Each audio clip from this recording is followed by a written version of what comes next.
Buonasera, good evening. Thank you for attending. I'm Valeria Rumori, the director of the Italian Cultural Institute in Los Angeles. It is a true pleasure to have an audience tuned in from North America to celebrate Italian Research Day. During this past year, the Italian Cultural Institute in Los Angeles and institutes throughout the world have been presenting an engaging cultural program online through webinars, exclusive videos, language programming. Today, we are delighted to host the webinar, Language, Mind, and Brain, a conversation with Professor Massimo Piattelli-Palmarini of Arizona State University, moderated by Professor Martin Monti of UCLA.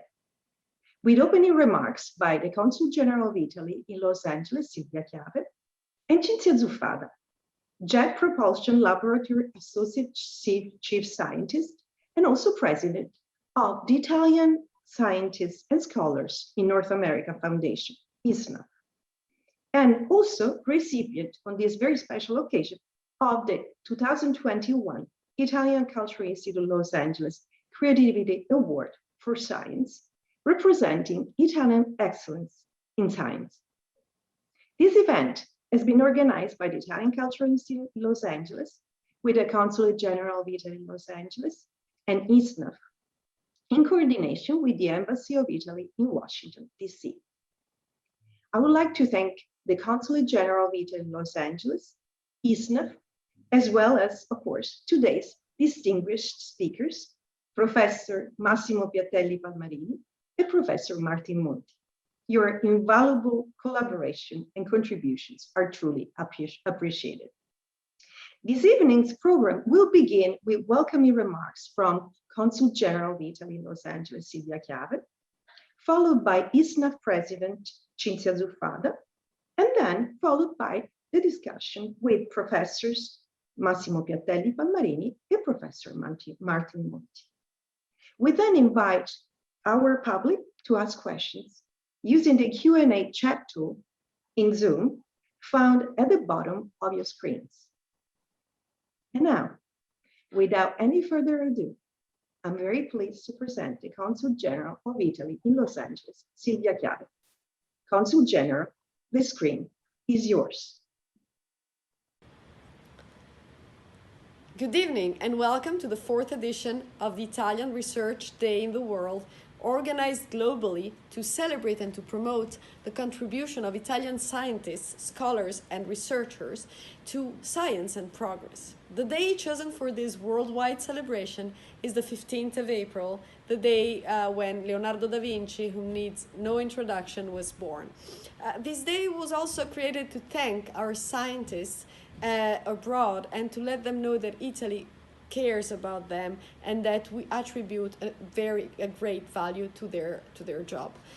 Now, science and research are in fact very important tools of promotion, of our strategy of promotion, and Italians abroad that work into the field of science are important ambassadors of this, let's say, less known excellency that Italy is so proud of.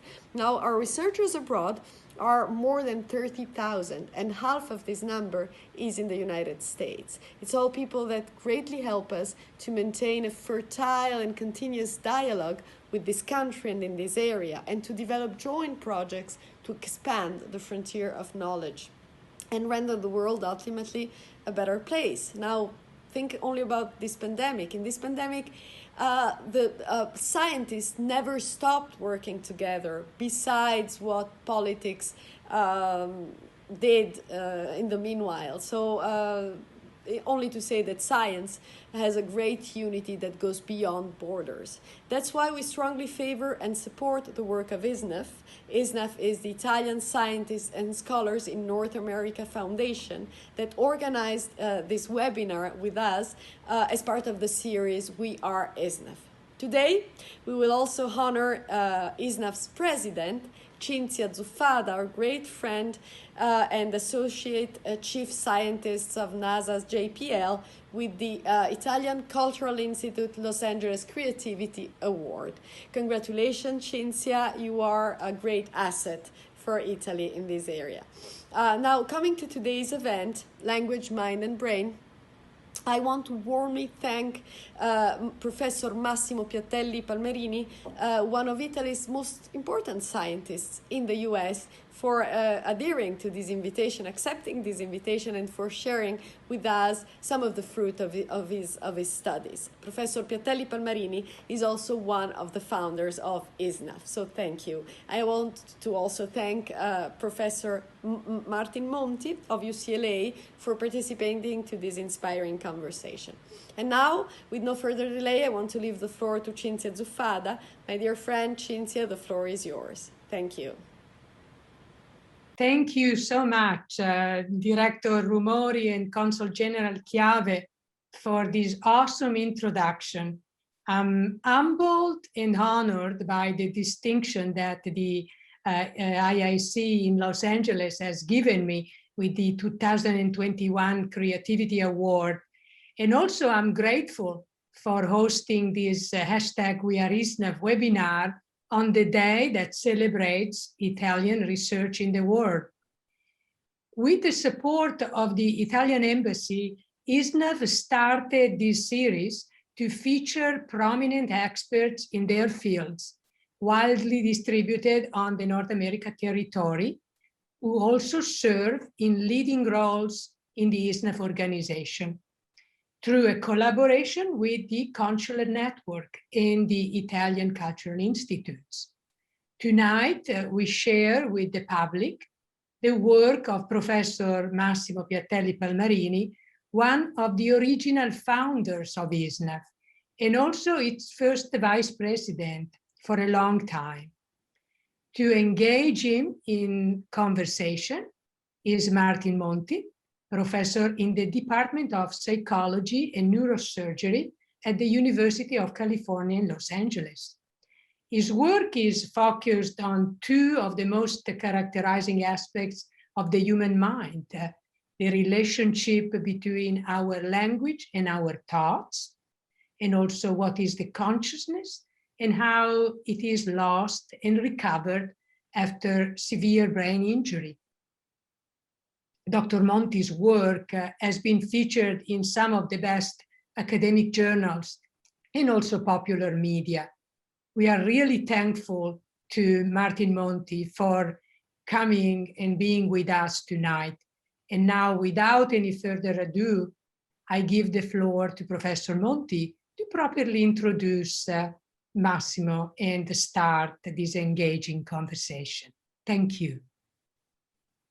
Thank you very much, Cinzia. Thank you very much, Consul General, Director, for inviting me to be part of this evening. It's a real pleasure, and it's a real pleasure and honor to introduce Massimo Piattelli-Palmarini, who started his academic career in physics, being awarded a doctorate from the University of Rome, to then work at the Institut Pasteur in Paris under the directorship of the Nobel Prize awardee Jacques Monod.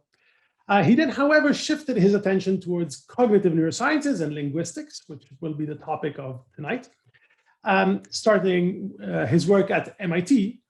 And as was being mentioned by Cinzia just a moment ago, in 1974, Massimo, together with his colleague and a longtime collaborator now, Noam Chomsky, inaugurated the beginning of the field of biolinguistics. And this is a still ongoing and very fertile collaborations.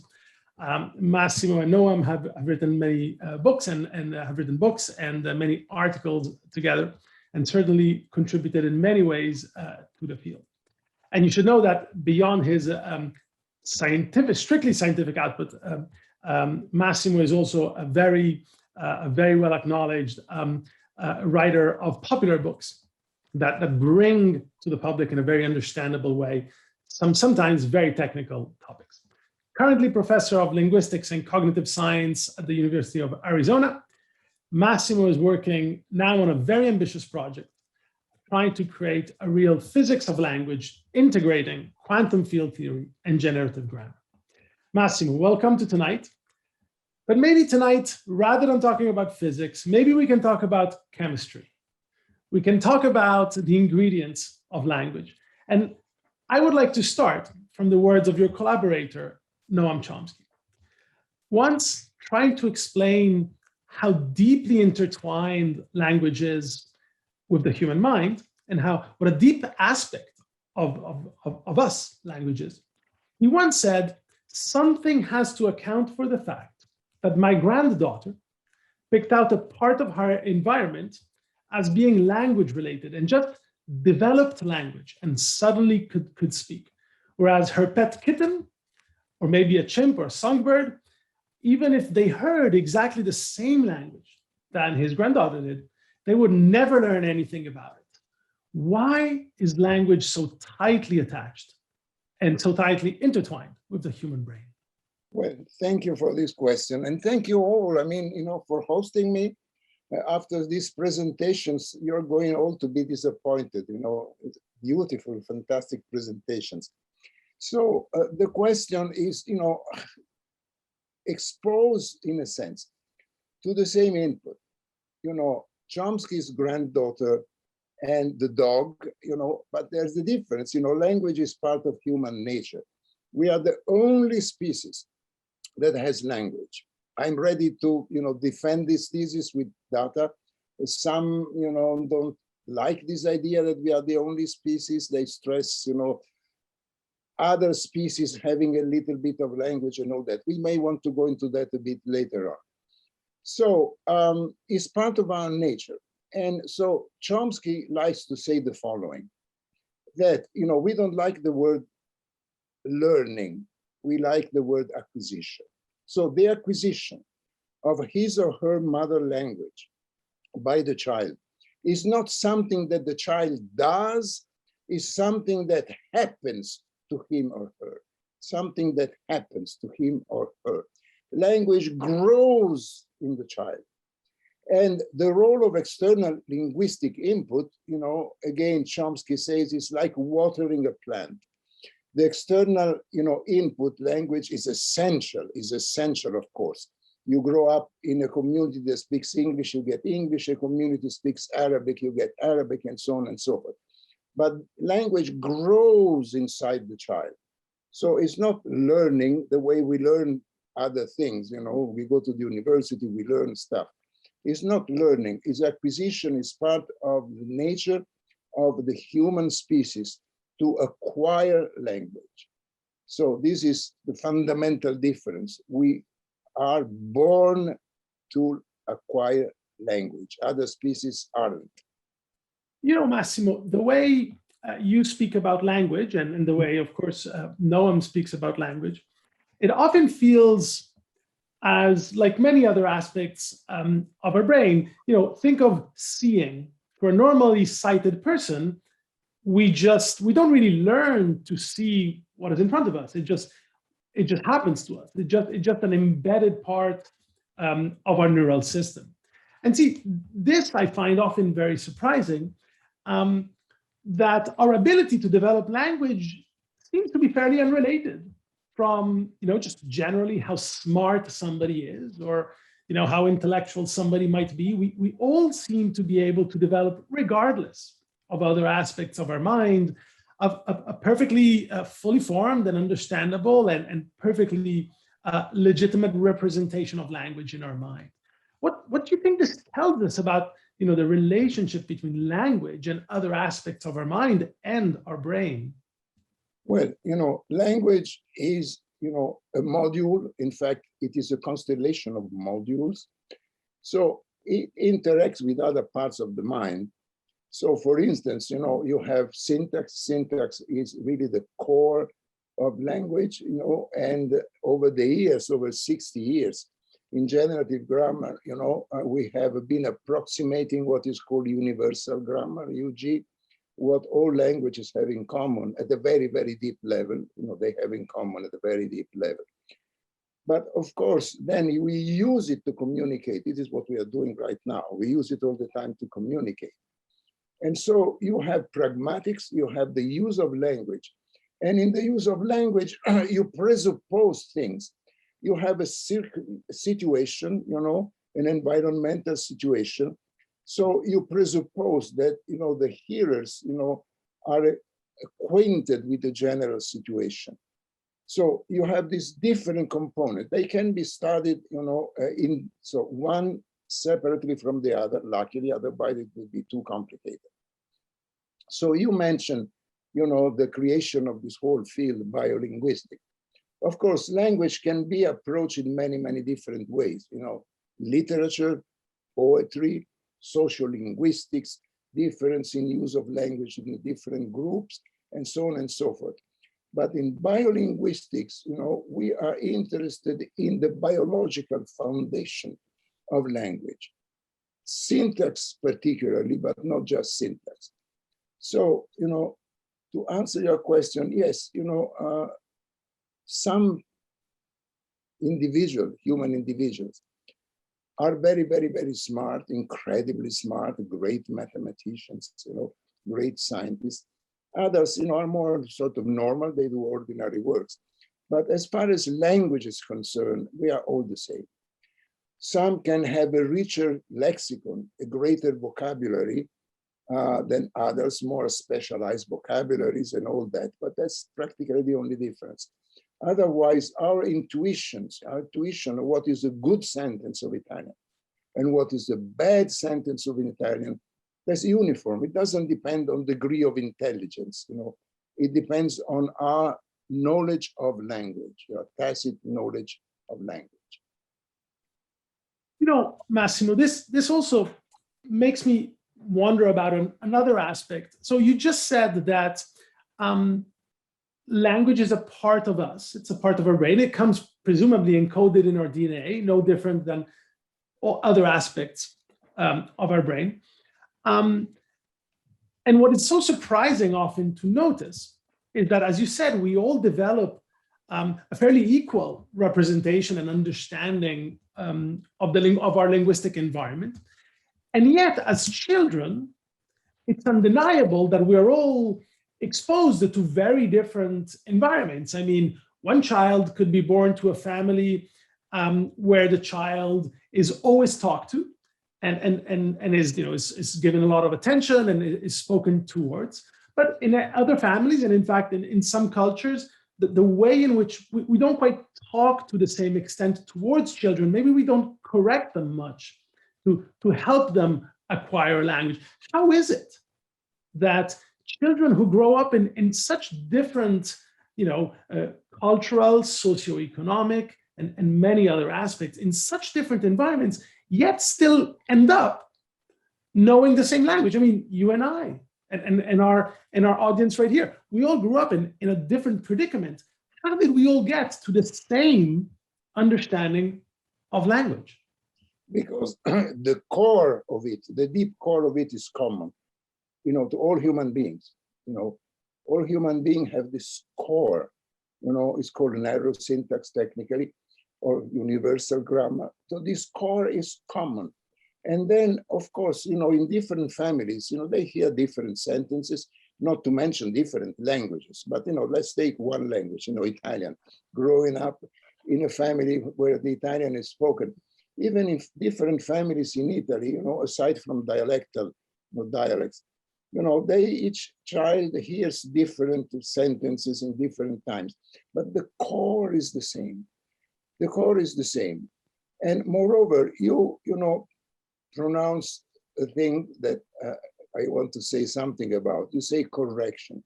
No parent corrects the child. It's such a miracle that the child speaks.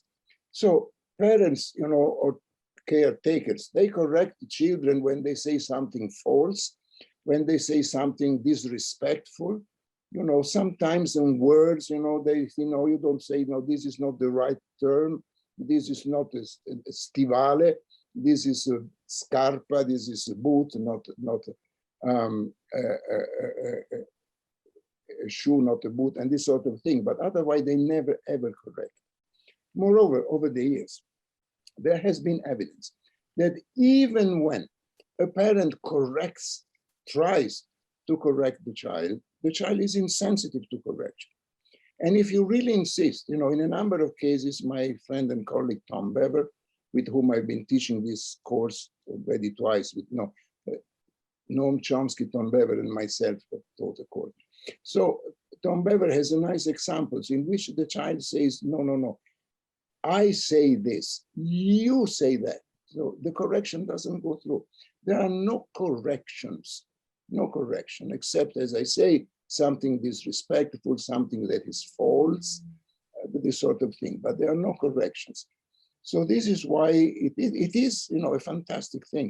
I'm not trying to trivialize it. It is fantastic to see how language grows in the child. In different families, hearing different sentences in different situations, but the core is the same. Okay, I have to press you on this, Massimo. The core is the same. How is it possible? I mean, what does Italian share with Chinese? How I mean, children come into this world, and they, in principle, you could take an infant and they could learn any language, right? All over the world, children learn languages that are so different from each other. I mean, I can't think of many things that are similar between English and Chinese. How is it possible that there's a common core? Well, look, it was a discovery. It took decades to identify. But just to give a very simple example. So you have nouns in all languages. You have adjectives. You have, verbs, different kinds of verbs that you have. You also have a dominant order, So you have subject, verb, object. In some language, you have object, subject, verb. In other languages, that's uniform. But the variations are minimal. So there is technically what we call parameters. So there are principles of syntax, principles. But the difference between the different languages is, on the one hand, the lexicon. The lexicon is different, you have to learn. The morphology is different, you have to learn. But once you have learned that, there are few points of variation. And those are called parametric differences. And so each point of variation is such that you only have two possibilities. We model as plus or minus. So just to give a very simple example, Italian is such, it is called a pro-drop language. You can omit the pronouns. So you say, ho mangiato bene. You can say that in English, have eaten well. You say, I have eaten well. You also, French is the same as English in this respect, non-pro-drop. So you have this little difference with a lot of consequences. So the child comes into this world, okay? He or she has to acquire the lexicon and the sounds, the morphology. But then, really the main task is to position, each of these parameters, let's say approximately 30 such parameters. In this language, implicitly she understands this is plus in this language, in another language is minus, and so on and so forth. So this explains the paradox that you have a universal predisposition to language. You have a universal grammar, but still you have thousands of different languages. So you have to go deep into the analysis to see what is common. And over the decades, one has been going deep into the analysis, isolating these points of variation, discrete points of variation called parameters. Each parameter is ideally having only two positions. And there are what are called signature sentences. So they are sentences characteristic of the value of that parameter in that language. And the child is predisposed to pay attention to these signature sentences and therefore positions the parameter in the local language in the way it should be positioned. So Massimo, so if I'm an infant, then my problem in terms of trying to develop a language with, after all, I don't know how many sentences do children hear in their first 3 years of language, but how many ever sentences they hear that is sufficient for them to develop a fully formed language. So you're saying that I don't really need to form all the grammatical structures. I just need to set in my mind certain parameters. I just need to understand if in my language, I can drop a subject or not. I can not say who the subject is. So is this a better sort of picture of what does it mean to acquire a language? Yes, because look, Robert, sorry, my voice. Bob Berwick at MIT has made the following calculation. So take in the case of a language that has 100 rules, syntactic rules 100. And imagine that the child hears a new kind of sentence every second, really idealized. He made the calculation. If the idea is the child has to tweak these 100 rules in different ways, it will take centuries for the child to acquire. So it cannot be that, nothing like that. Here we have a different approach. As you correctly mentioned, you have to position the thing. So very, very simple example. In Italian, you say piove, nevica. In English, you cannot say rains, snows. You have it rains, it snows. In French too, il neige, il pleut. So Italian is called small pro-drop language. You can omit things. And what is extraordinary is something like the following. So you have it rains, but it doesn't snow. Okay, it rains, but it doesn't snow. And then you have it rains, but it doesn't matter. Now, the second it is not the same as the first it, because it does not matter. It's the fact that it rains. So it rains, but it doesn't snow. The two it are the same. They refer to the atmospheric agent. It rains, but it doesn't snow. The second it refers to the fact that it rains. In Italian, you don't hear those. So you have piove, ma non nevica. Piove, ma non importa. So two silent things are understood by the child. Two silent things that are not pronounced. One refers to atmospheric agent, the other refers to the fact that it rains. So this is really what is called poverty of the stimulus. How can you teach? You don't teach a child this sort of thing. The child understands, tacitly these things, because he or she comes into this world predisposition to understand these things. Massimo, let me pause on this thread of conversation because somebody asked a question that is very interesting, and I really welcome more questions through the Q&A function to make this a little bit more interactive. Somebody asks your take on a very important question in cognitive science. And they ask it a little bit technically, maybe I'll repeat it a little bit less technically, but they say, is Professor Piattelli-Palmarini pro-Piaget or pro-Vygotsky? And what they mean, as the questioner further elaborates, is it that language comes first and that allows us to develop all these other wonderful things that the human mind is able to do, maybe mathematics, music, and all these incredible things that we do?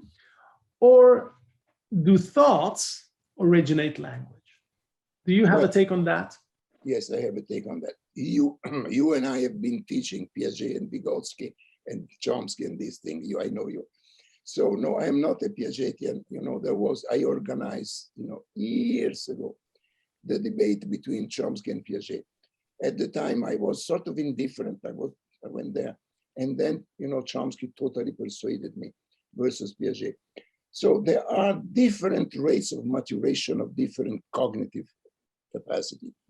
So vision develops immediately, hours after birth. And then you have other things that take more time to develop. Some develop more slowly. Then you have language develops and other things that develop. So they interact, but there is a lot of modularity. There is a lot of modularity. There is a central processor. The central, we do science and mathematics, with the central processor.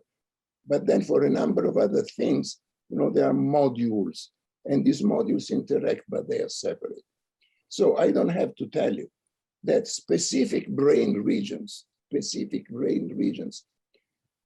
are responsible for specific cognitive things, including language, different components of language. You have different kinds of loss of speech, loss of language, called aphasias. So there is a lot of modularity.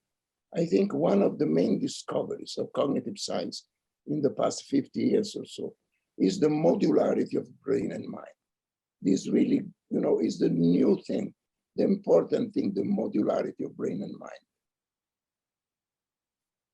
So if you were born in a different country, it's exactly the same life and exactly the same circumstance and you could study the exact same thing and do your exact same scientific career, but you did all of it in Hindi or some other language. Would you have been the same? Well, you and I have been teaching also this thing. So this goes under the technical name of the Sapir-Whorf hypothesis. So the idea, of course, different cultures have different values, different styles of life, and so on and so different beliefs, religious, otherwise. But the question is, do they think differently? Now, some, are of the opinion that, there are differences in thinking, in basic thinking. Others, like you and I, say, no, basic thinking is the same. It is not dictated by the language you speak. So, there have a number of data, about this. For instance, famous case, the Tenehapan Mayans, they do the following thing. So the classic test, I have slides, but I won't go to the slides. So you have a table in front of you with objects on that table. And then you have a table behind you, which is empty. You have a basket with those objects. You ask the subject to reproduce the same in the table behind. So if you reproduce the same with respect to your body, what was on your right and the table in front will be on your right and the table back. If you reproduce the same with respect to the outside world, if this was on your right, it will be on the left in the back. Mm-hmm. So the idea that experiment were done that Tenehapan Mayans, they don't have in their language, allegedly, don't have in their language words for right and left. So they do it with respect to the world. You say in English, another language, you have right and left. So you do it with respect to your body. Well, Lila Gleitman, did a very fine experiment. Perfectly monolingual English speaker students at the University of Pennsylvania, they were tested with this thing in a closed room in which there were no references, And then another group, strictly monolingual, students of the University of Pennsylvania, they were tested outside on a terrace overlooking the campus. And a number of them behaved like the Mayans. They were asked to do the same, outside on a terrace overlooking the campus.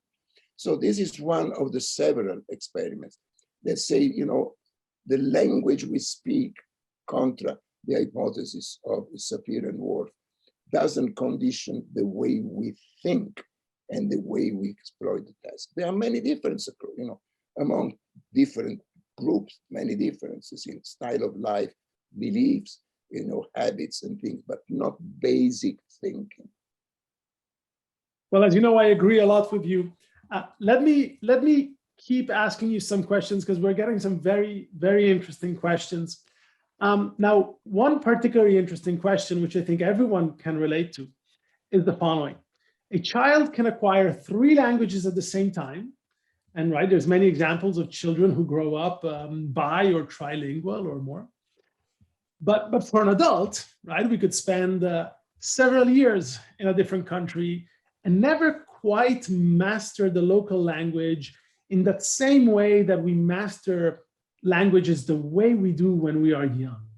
Yes. Why? Well, this is biolinguistics. It's a biological phenomenon.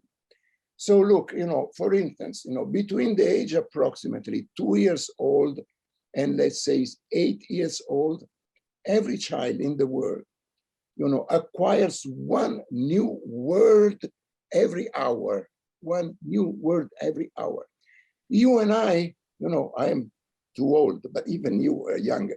We couldn't do that. We couldn't learn a new language, learning 12, 13 new words every day. No, impossible. The biologists did. There is a maturation. The brain matures. There is a different maturation in the brain. And so this explains the differences. So accent, you and I, are fluent in English, but we have an accent. If you, had acquired English when you were age 2 or 3, or, you wouldn't have an accent.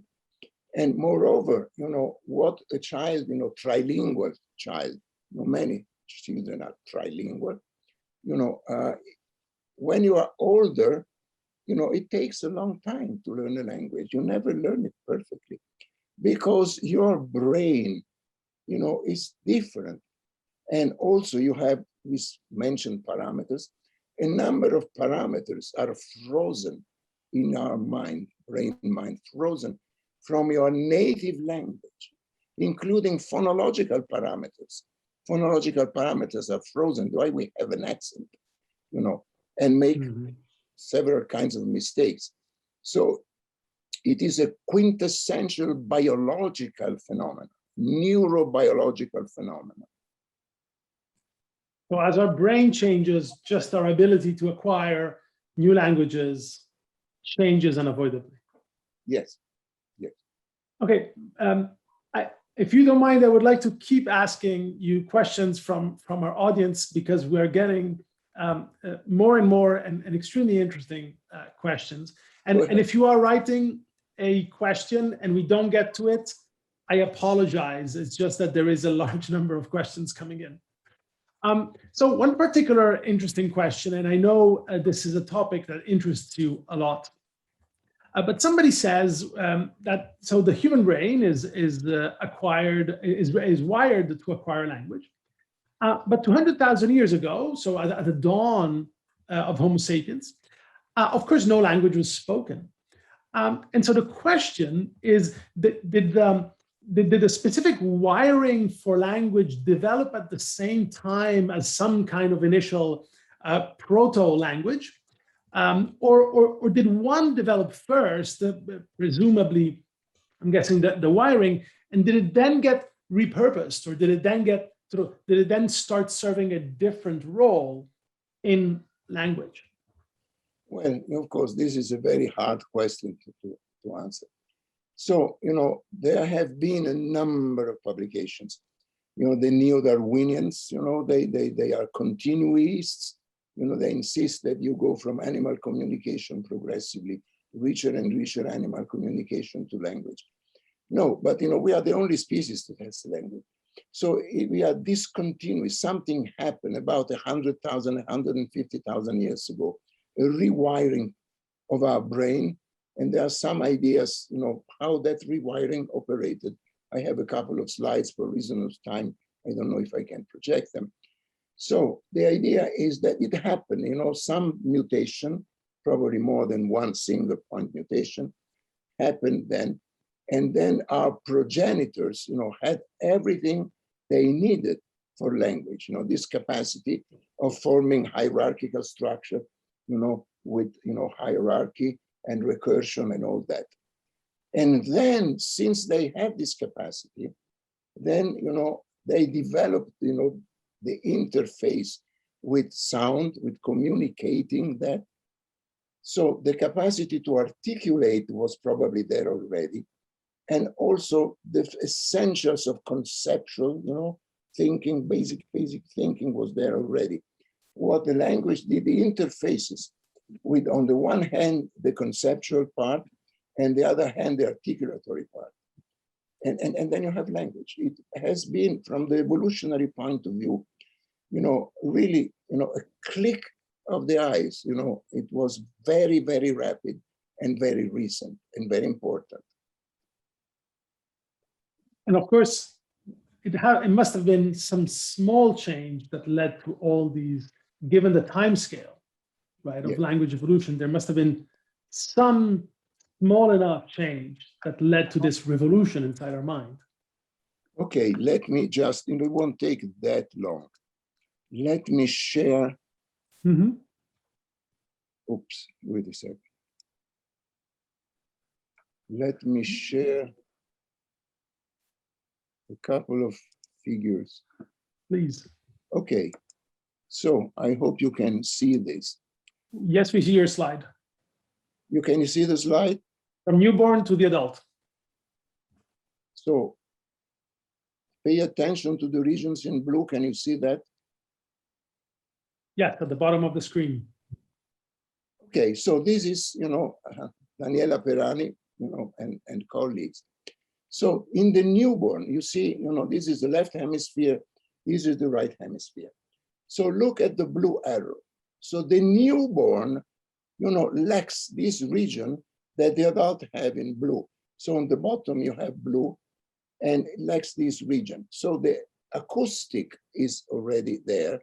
The sensitivity to language acoustical is there, but there is no link that you have in the adult between regions of the brain, Broca's region and Wernicke's region, regions that are characteristic. So also you have that in primates, that region, is that loop doesn't exist in the primates. So something happened, 150,000 years ago, that loop was formed, you form that loop and you have language. This is a good hypothesis. I'm not telling this is the way it was. It's a good hypothesis. It's the best hypothesis we have so far. And it doesn't require that much, it doesn't require a huge rewiring of the brain. It requires a local rewiring of the brain. Small changes, but big consequences. Speaking of wiring of the brain, yes. Somebody asks a question that I think is very pertinent, of course, to the discussion we were having a moment ago about understanding how does language emerge and why does it emerge the way it does in the human mind? And somebody asks, given that artificial neural networks have made so much progress in the last decade, and sort of periodically every so often, right, we get a big jump in our abilities to model things with complex networks. Has there been any progress that things such as artificial neural networks have allowed us to gain in terms of understanding of how language works and how it might work in the human brain? I'm sorry. Many would disagree with me, but I agree with Chomsky and other, intellect. No, it's very, these neural networks can do plenty of things, more and more things, but they work totally differently. They are called neural nets, but they're totally different from real neurons. So, for instance, for reasons of time, let me just mention the discovery inside each neuron of the intense activity of microtubules. Neural nets, they have points of contact between, the different connections. They have no internal structure. Each of our neurons has a rich internal structure. Moreover, for instance, one of these highly celebrated neural nets doesn't know how to deal with the following sentence: what to do. Very simple. What to do. Doesn't know how to deal with what to do. Doesn't understand, doesn't process it.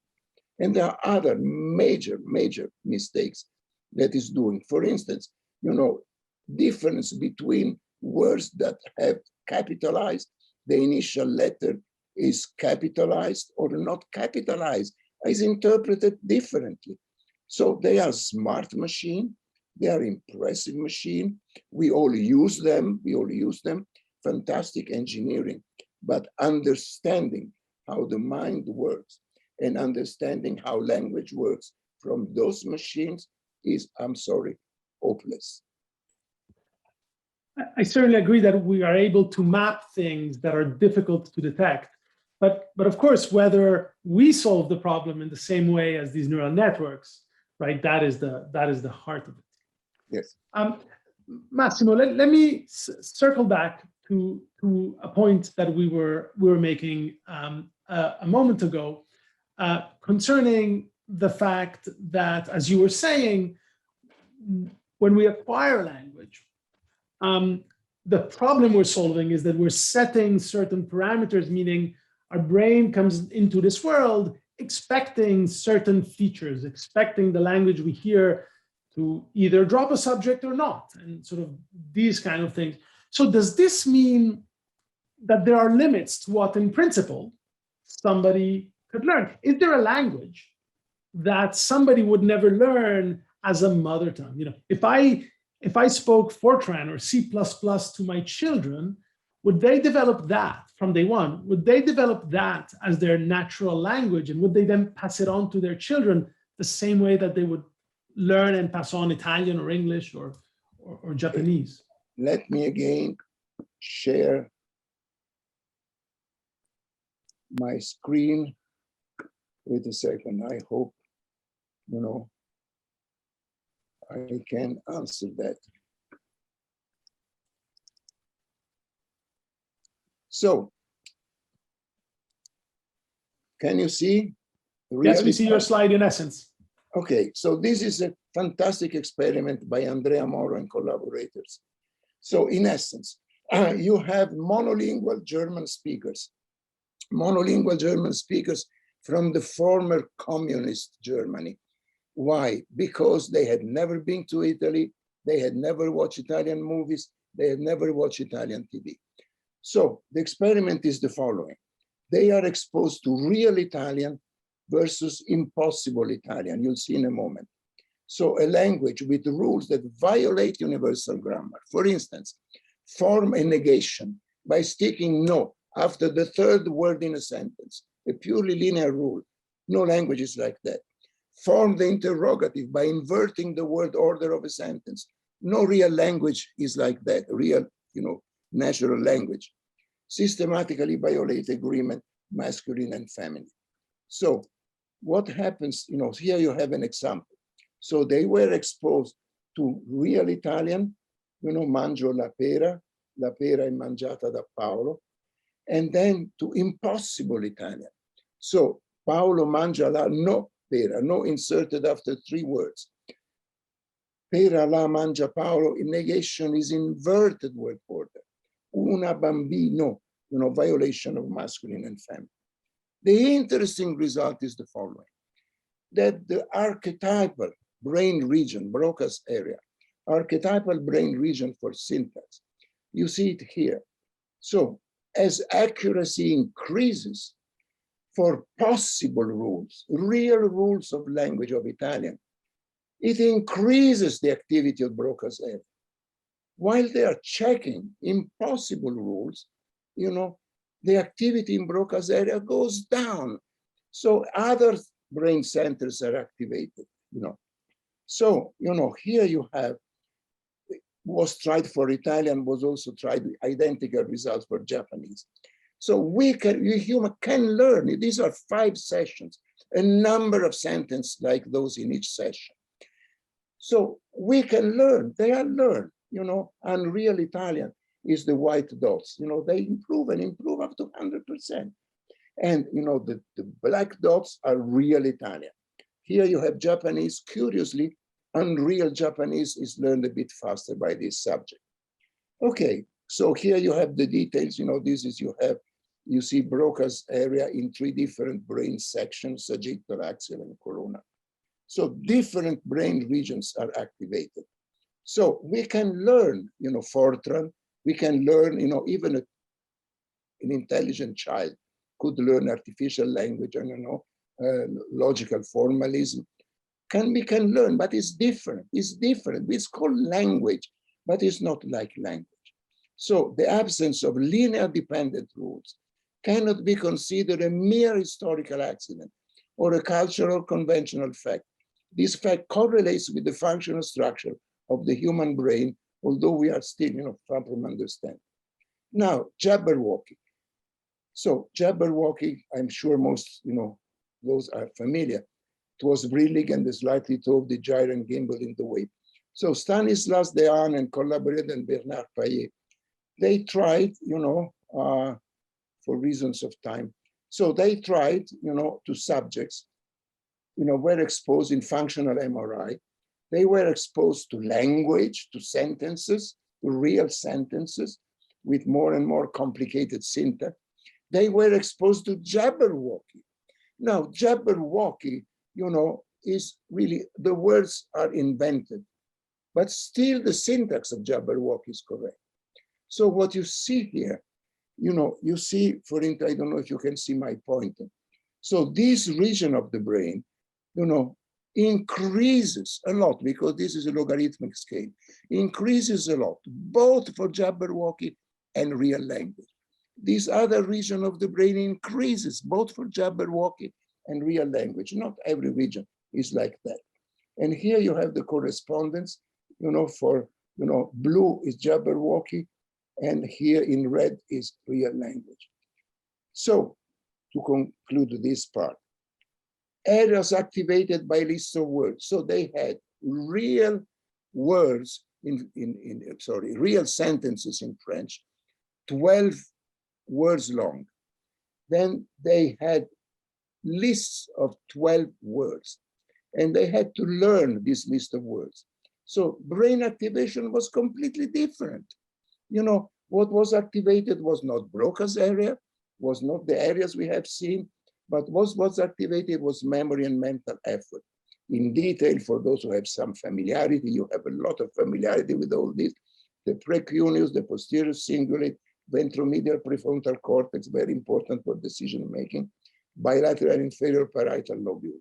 These were deactivated, let me insist, deactivated relative to rest, and progressively deactivated more and more as syntactic load increased. So yes, we can learn this other thing. They are called languages. We can learn this thing, but it's different brain activation than, Chinese, Italian, Spanish, real languages. I hope this has somehow answered your question. One thing that strikes me as I hear you portray this way, these findings, is that it's not that somebody recognizes that something is not a language and says, "Ooh, this is not a language, I need to do something else." Just as we read it, our brain, without our conscious intervention, knows that it's something different. Really no different than if I heard a sound or I saw something. It's just two different mechanisms, and it's not that I am deciding that something is a sound or something is something that I look at.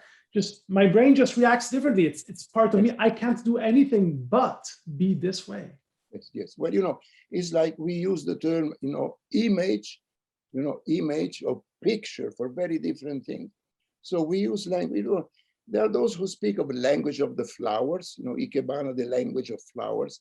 You have the language of traffic, So language is a term used for all sorts of different things.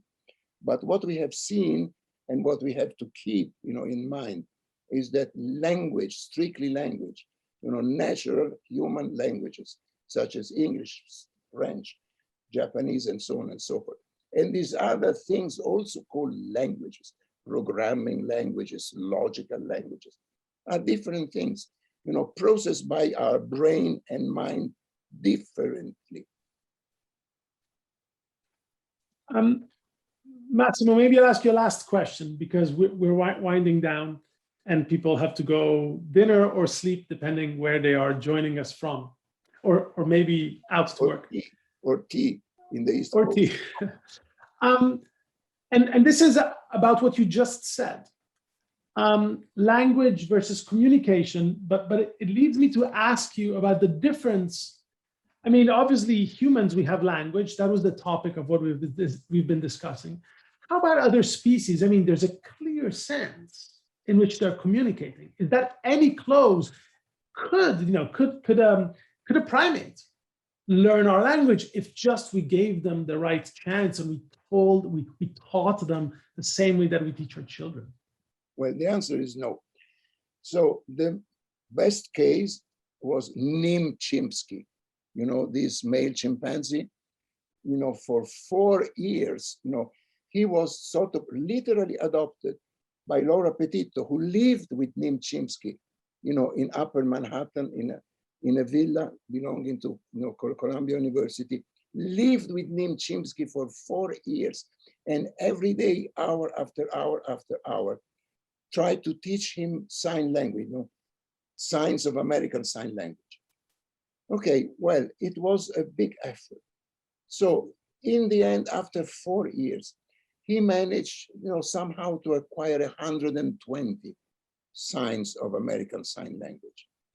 He, combined 2 of them, sign me nim, eat nim, drink nim, that was it. So in the end, there was no syntax. He acquired this and no syntax, absolutely 0 syntax. So the longest well-certified sentence is something like me, nim, eat, me, nim, drink, me, drink, nim, drink, me. Something like that. Is that not, the beginning of language? It's a different thing. So even very smart creatures, like non-human primates, chimpanzees in particular, they are very smart, but they don't have whatever it takes to really master language, not isolated or very simply combined, gestures. So we are the only species. Other species communicate. They communicate in many ways, efficiently. They communicate, you have hierarchies, you have alpha males, alpha females, all that stuff, very complicated communication. And we use language to communicate, but our language is not shaped by communication. Whenever there is a contrast, a conflict between efficiency of communication and efficiency of computation, syntactic computation wins, always wins. Well, Massimo, thank you for this incredibly interesting conversation. It has been a real pleasure. I thank everyone in our audience, but I will pass the floor to Director Rumori for a goodbye. Thank you. Thank you, Martin. Thank you, all those who asked questions. Thank you. Thank you, Professor Piattelli-Palmarini, and thank you, Martin, for asking all these interesting questions. I think we would have, we would need another event to go through, but it's been extremely inspiring. So we really appreciate it. And I've seen that, there are still questions coming from our audience that maybe you can reply to later. So they are welcome to send me emails with those questions. Okay. Very good. Very good. Thank you, Professor.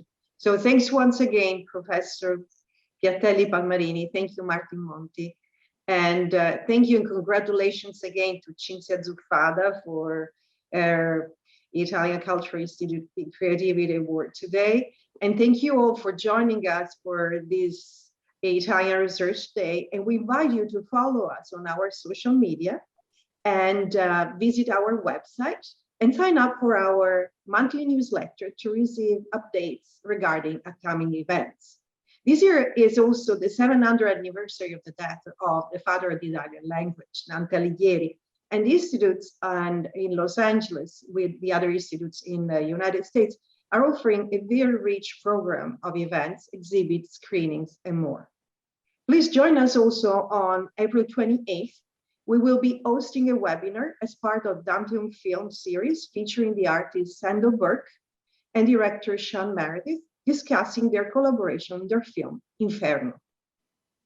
We also currently have the virtual exhibit Drawing Dante, Dante 700, available online on our website, featuring over 40 artists' interpretations of the Supreme Poet's iconic image, organized in collaboration with Dante Plus.